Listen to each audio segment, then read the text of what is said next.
Good morning, everybody. Welcome to my studio for Studio Coffee. It's December 20th, 2019.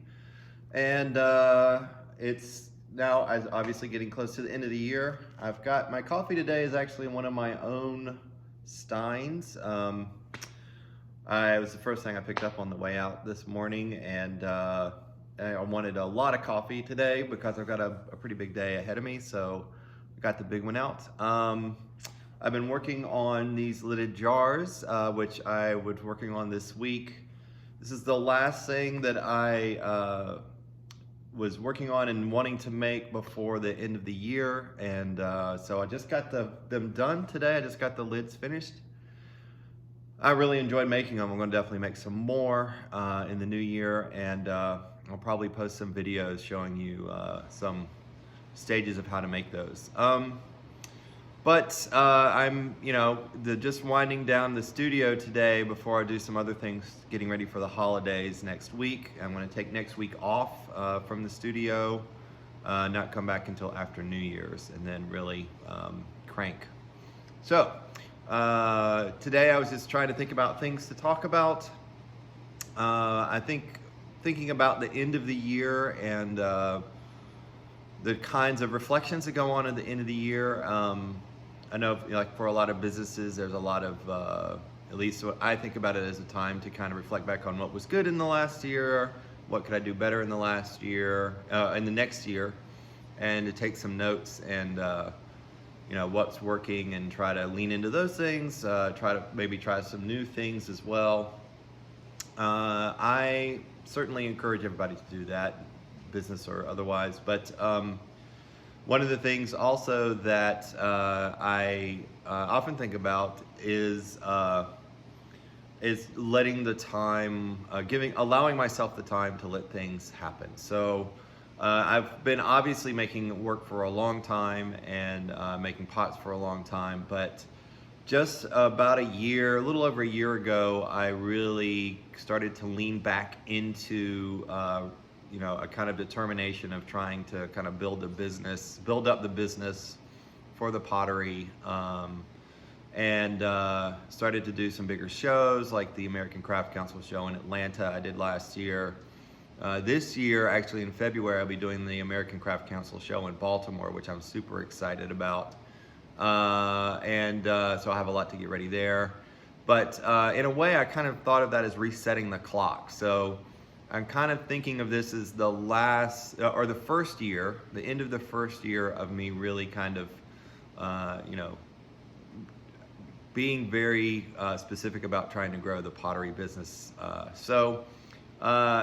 know a lot of my former students are out sometimes watching these videos and sending me questions, and there's definitely a sense of urgency, which is completely understandable. But what I kind of want to say to anybody who's kind of starting a new venture is to, both give it the time to grow and don't expect it to happen immediately, and enjoy, do your best to enjoy the journey. It probably means, keeping the day job until you can build it up, but it'll go. One of the a really well-known potter, a really famous potter now, who I got to spend some time with right out of graduate school. He told me when he was starting his business, it took him 7 years to build up enough business and enough people to be able to make the business go the way he wanted it to. So 7 years, that's kind of really changes the arc of the way I think. So it doesn't necessarily mean that it's going to take that long, but I think having a more long-term thought process is probably for the best. So I've been thinking a lot about that, and I'm kind of, instead of being discouraged about how much money I thought I might have made this year versus how much money I made this year, all those kind of things that sometimes crop up, all the things that can be negative. I want to go the opposite direction and say, there were some really great strides this year, and I learned a ton, and even the things that didn't work out taught me a lot that I can use next time. So I'm taking a lot of notes and trying to spend a little bit of time this week while I have time off. I'll probably spend a little bit of time reviewing those notes and maybe making some new notes for next year. So anyway, I just encourage you all to do that. And the other thing is so big, so important. Spend some time with family and the things that, you know, the people that you love and that love you over this break, and really kind of focus on that too. So I think I might have said this before, but I absolutely love to work, and I have this big deadline coming up in February, and it's very tempting for me to want to say in the next week what I'd really like to do is just crank, and then you know, take a little bit of time off right around the holidays and then get right back to it. And I'm not going to do that. So it's some part of me always wants to say let's do that, and then I always have to kind of check myself and say no, that's not really